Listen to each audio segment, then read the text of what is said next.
Okay, here we go. Swamp Freak. Swamp Freak playing Witcher 3 up against a vampire. Got into the Blood and Wine expansion because there's a sword I want. Let's get to the. I cannot let you leave. Let's get to it.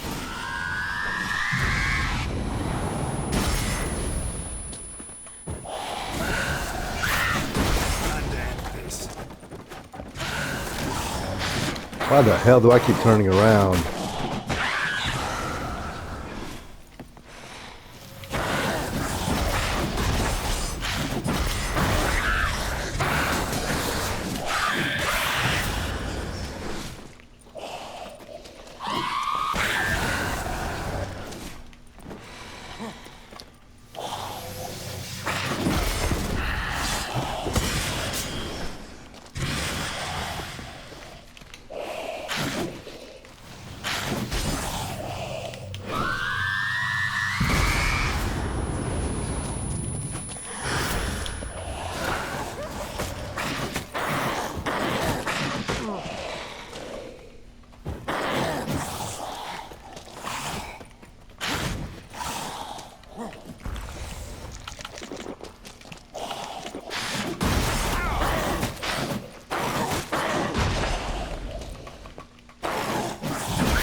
Blood.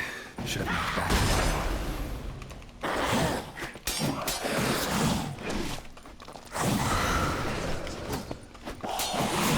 Well, how long you gonna make me wait?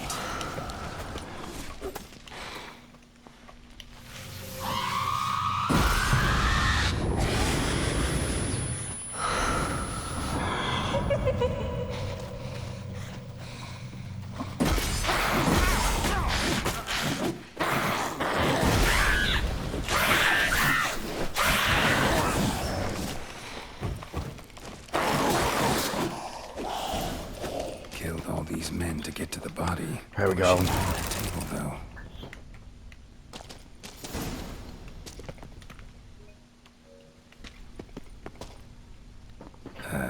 Stinks. Waterlogged. Both hands amputated. Body was quartered just as I thought. Laid in water for some time. Head swollen, and something took a few bites out of it. Something in the throat. A pouch, bulging with coins. Nilfgaardian florins, from several different provinces.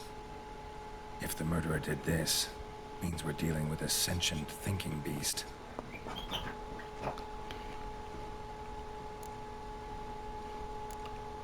Body was chopped up after death. Blows struck with great force, but bones sliced through, not crushed. Creature that killed him had long claws, sharp as a witcher's blade. First sank its claws into the victim's heart. No Bruxa did this. Third hand. A spare? Except it's clearly not the victim's. Guardsmen must have not noticed it as they picked everything up. How's this possible? Still warm. Blood still flowing? Several monster species can regenerate. Never heard of that happening to their severed limbs, though. Or of their limbs seeming completely alive after so much time. Examine the tissue more closely later. Might learn something.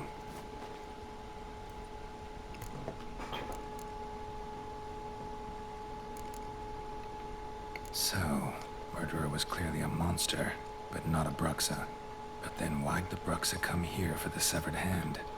And who does the hand belong to? Why the hell's it still warm? Now, pouch shoved down the victim's throat. What's the significance? And why was he chopped up into pieces? Lots of questions, no answers so far. Need to know about the other victims. I'll ask Palmerin to get me in to see the Duchess.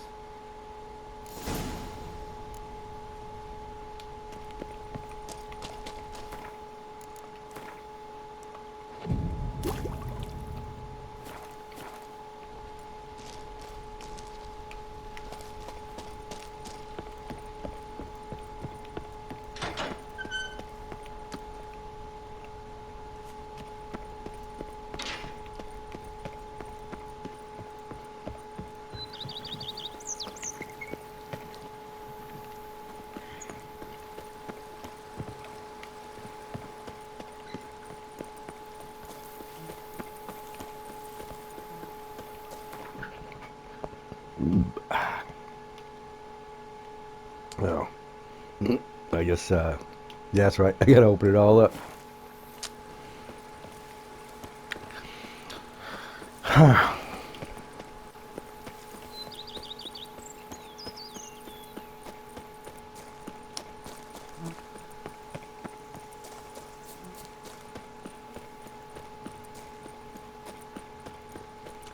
Hey, Roach.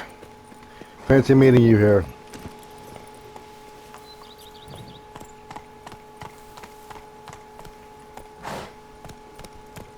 Move it!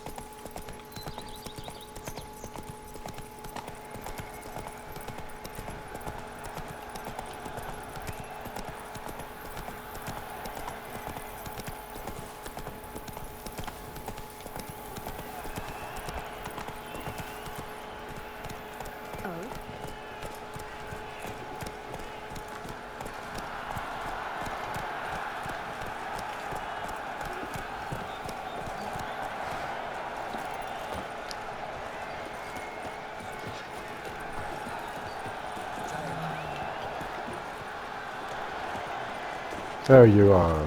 Need to speak to the Duchess, urgently. All right, you scamps. Story's done.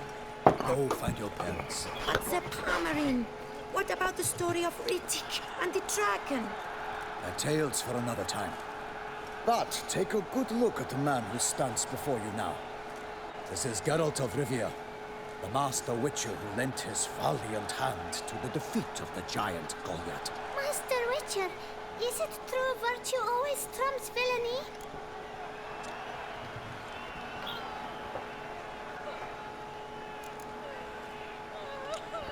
Not always. Could go either way.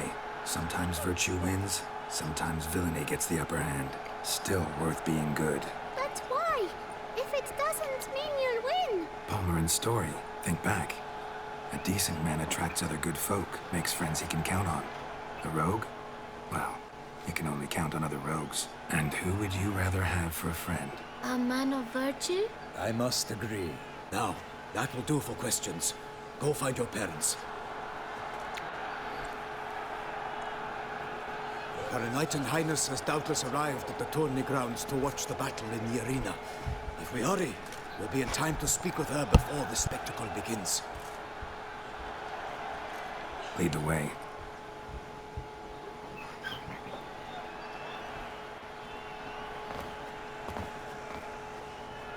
Who's fighting? Nilfgaardian gladiators? Close, but not quite. As you will soon see. Someone's gonna fight a Shaelmar? With only some bells on its tail to confuse it, slow it down? Whatever is the problem? The beast is a gift from the Emperor, no less.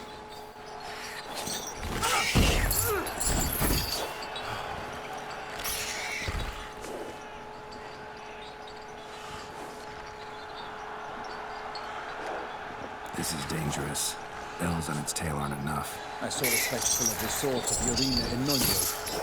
There, a knight defeated a Shaelmar with bells on its tail. Might have gotten lucky. Shaelmar might have been lame. Who knows? Only a Witcher has a real chance against a healthy Shaelmar. And that's not even every Witcher. Besides which, releasing a monster that dangerous in front of a crowd, plain irresponsible.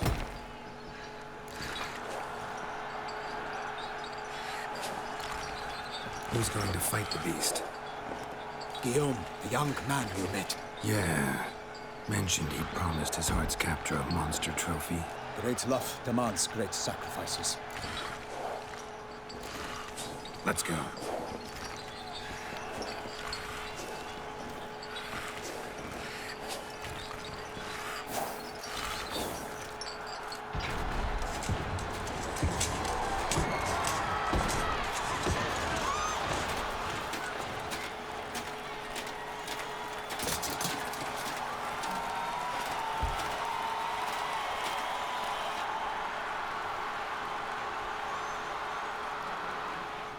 I dedicate my imminent victory to fair Lady Vivian.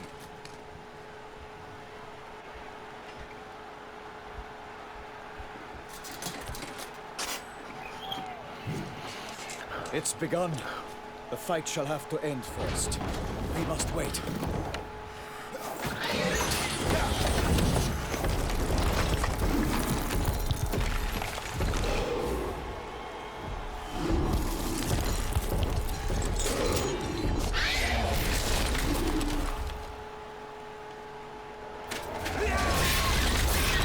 Got a bad feeling about this.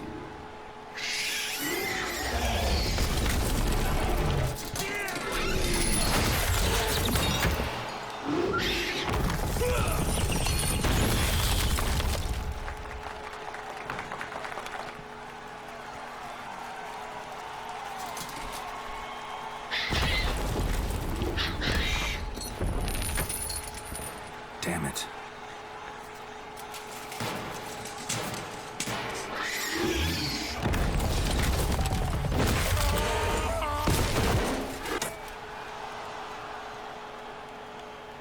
We have to help him.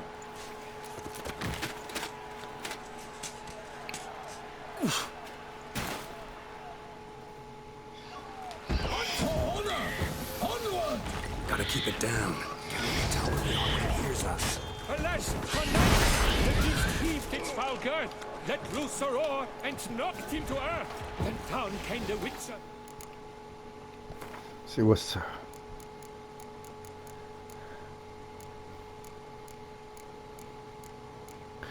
Should be a new edition.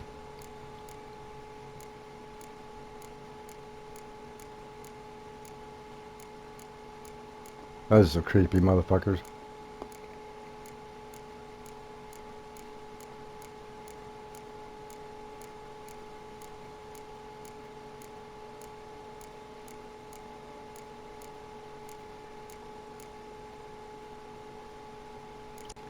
Okay.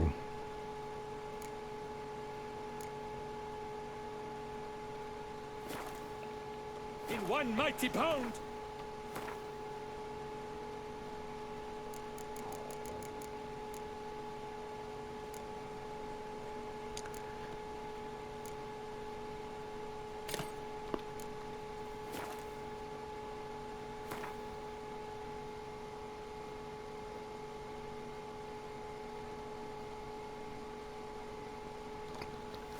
give fight to the beast, its plans confound!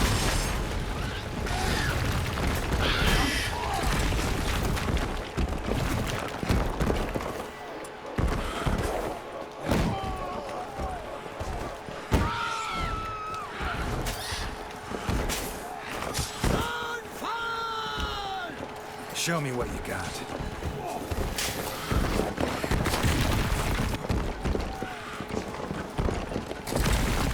I haven't even made it dead yet.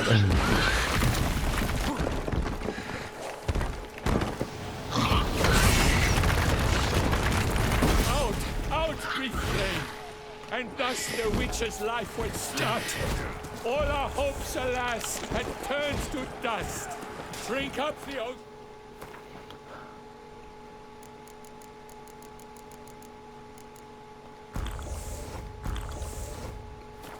And set fire to the wood, for nothing in this struggle can come to any good.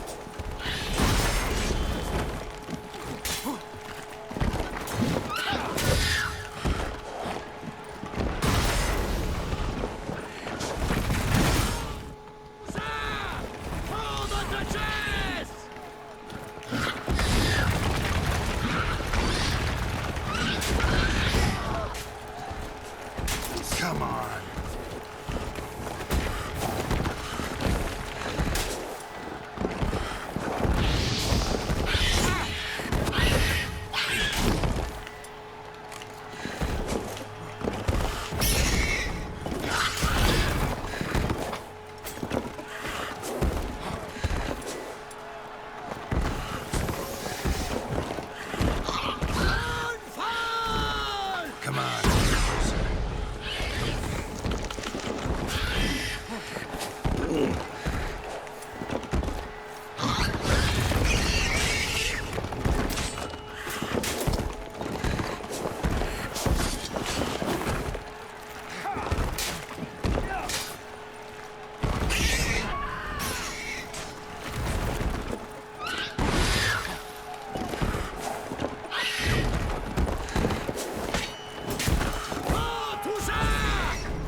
Good at spinning around.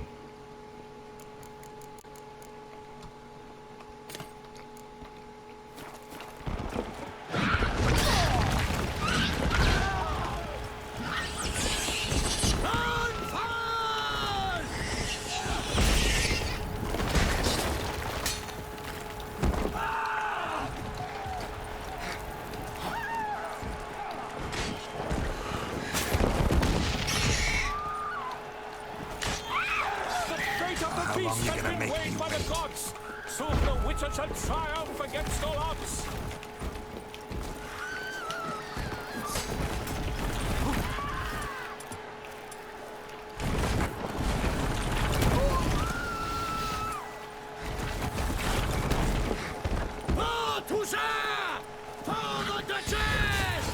The Witcher waited till the time was true. The worlds danced and spun, struck the monster right through.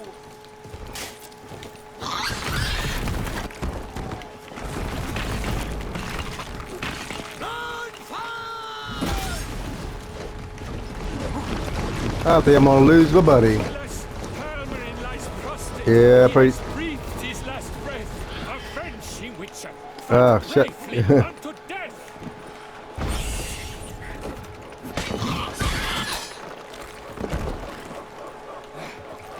Like a bow who leaps at the love's first spurt, so the Witcher wooed the Selma, then its foul heart hurt. Lost your nerve?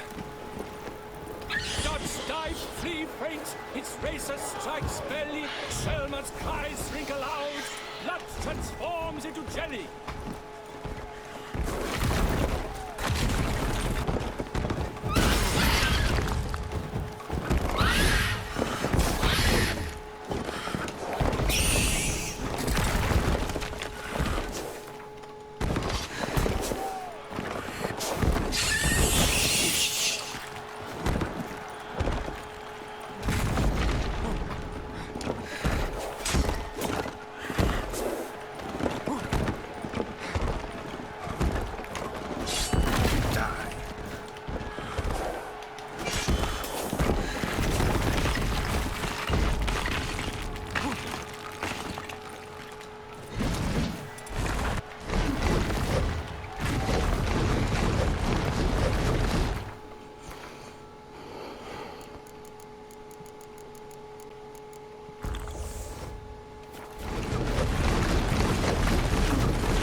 What now, you piece of filth? There we go. That was close.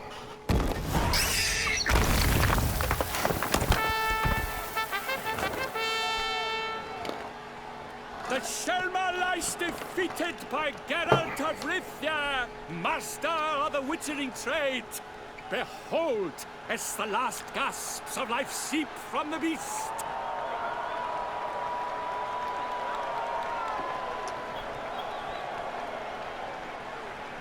Master Geralt, do what you must. Finish the deed!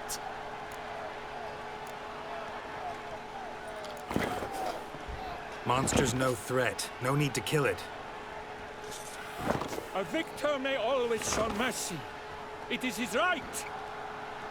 Also, Long live I gotta do that to get the sword. Pikeman, see to the beast.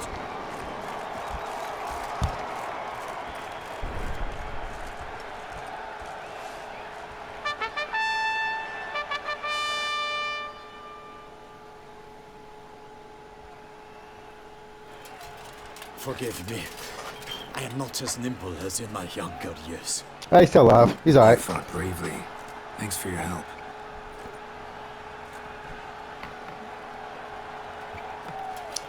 He's still The lad came damned close to dying. I'm fine. Not hurt at all. Vivian? Smile as befits a hero and keep silent. Speech clearly paints you. She approaches.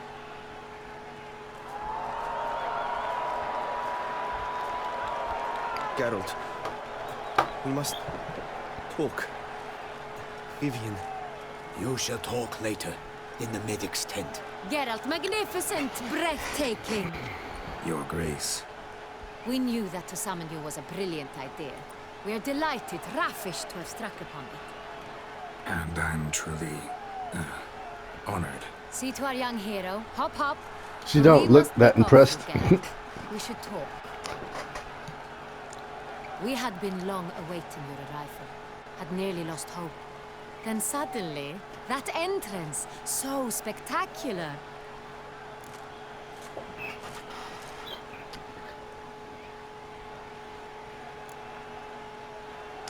Your Grace. Shaelmars are dangerous creatures, even to knights in full-plate armor. Nonsense. In Toussaint, knights have battled beasts for mere glory since time immemorial. True. Guillaume suffered a few bumps, scars, and bruises, but in return gained eternal glory as he who slew the monster. What about the crowd? Say the Shaelmar had vaulted into the stands. Would have been a massacre. Geralt, though we value your fortuitous intervention in the arena, we would remind you your services have been retained, and as shall soon become clear, you will be generously compensated for completing another task altogether. Your Grace, my contract. I'd like to discuss it. Naturally, but not here. We shall need Damien. He led the investigation pending your arrival. But wherever could he be? Come, we must find him.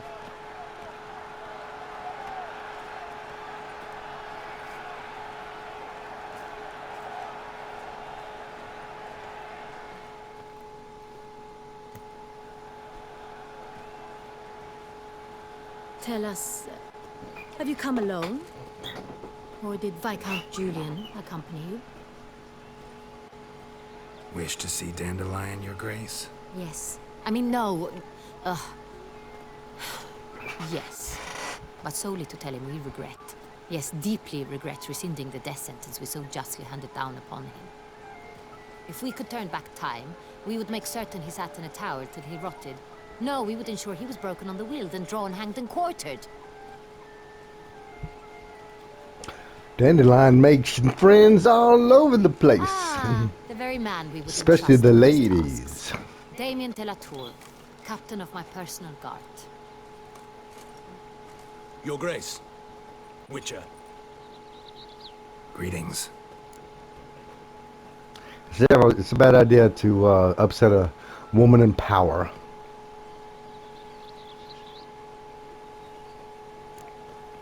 Sorry to have to tell you, but the guardsmen handling the last victim's body... I know already. The creature in the cellar of Corvo Bianco. Was it the beast? No. A Bruxa, a kind of vampire. Not the beast, but tied to it in some way. You know this how? Through careful analysis of the evidence, both on the riverbank and at Corvo Bianco. Do you mean to insinuate the investigation thus far has been sloppy? Geralt insinuates nothing of the sort. We must listen to him attentively. I examined the body of the beast's last victim. Might have found something. Need to analyze it. A quiet place, that's what I could use most right now. And maybe the help of an alchemist or a mage. Also like to hear all you know about the previous victims. Take it Sir Delatour is my man for that. Firstly, call me Damien, please. Secondly, you should know I spoke against summoning you here. I've heard much about you. You bring trouble, or thus far have, always. And we've enough trouble as it is. Yet we are capable of defeating the beast on our own, without an outsider's help. I've no doubt about it. Damien, we settled the matter of the Witcher's employ some time past. Definitively. Since you have broached it nonetheless, let us discuss Geralt's pay. Are the legends true? Do Witchers usually demand that which you find at home, yet did not expect?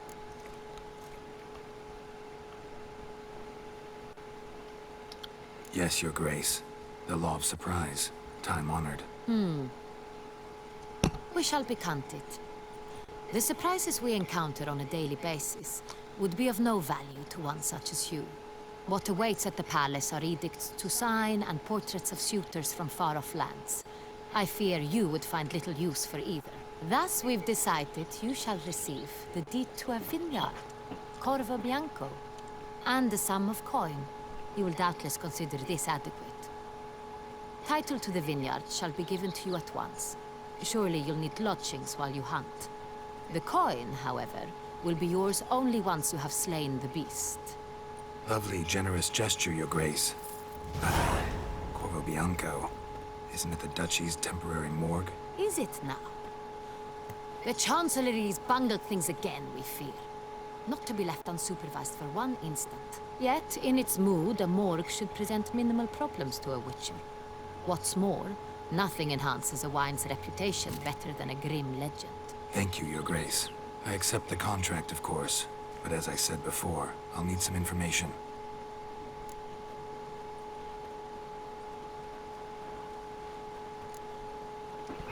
Second murder.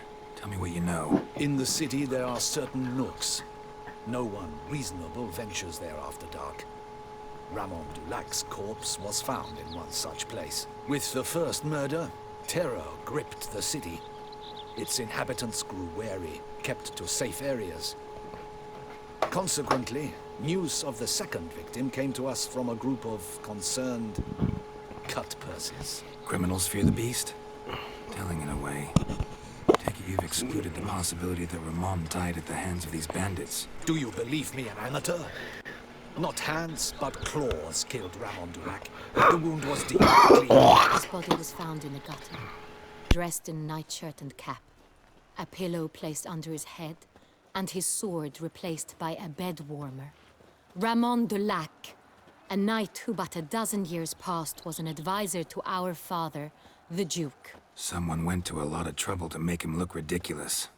Maybe revenge was the motive. It's not out of the question.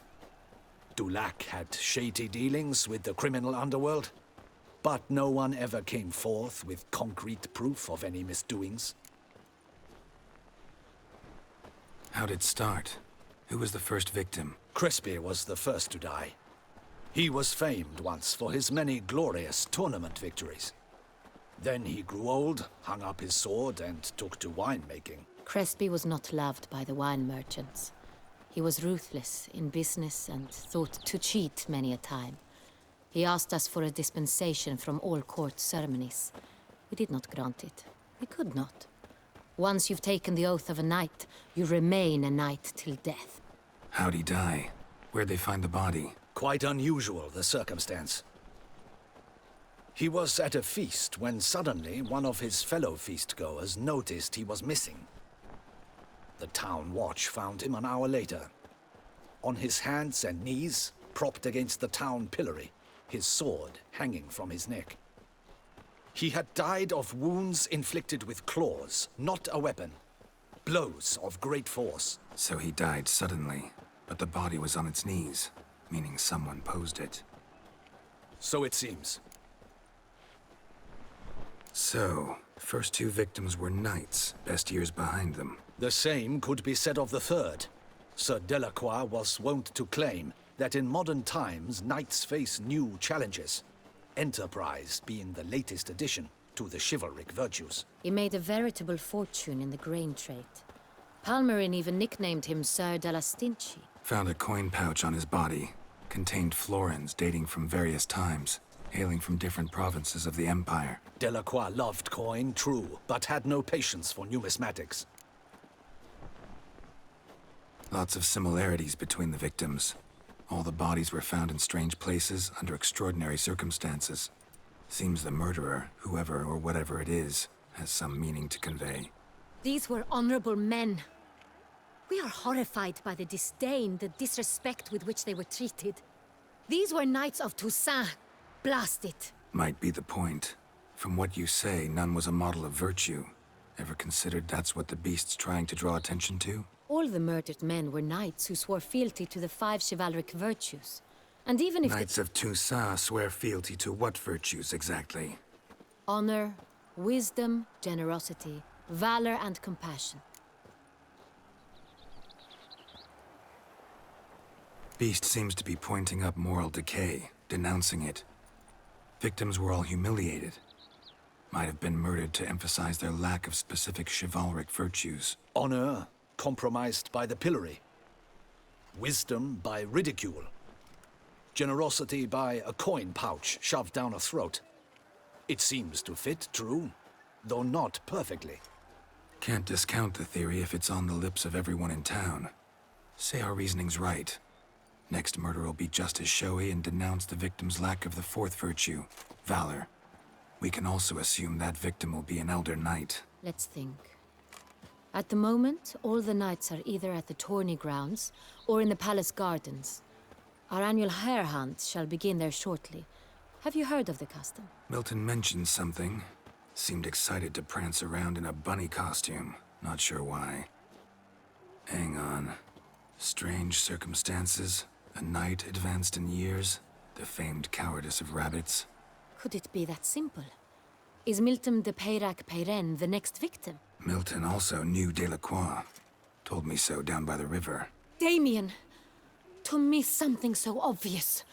De Peyrac Peyren, Crespi, Delacroix, and Delac formed a knightly team. It was years ago, but...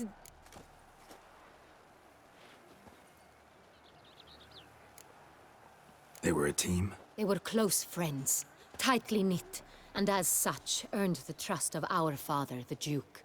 We often witnessed him turn to them with delicate matters. Later, their paths diverged. Unlikely to be a coincidence. Beast must know it too. It's a lead, I'm sure.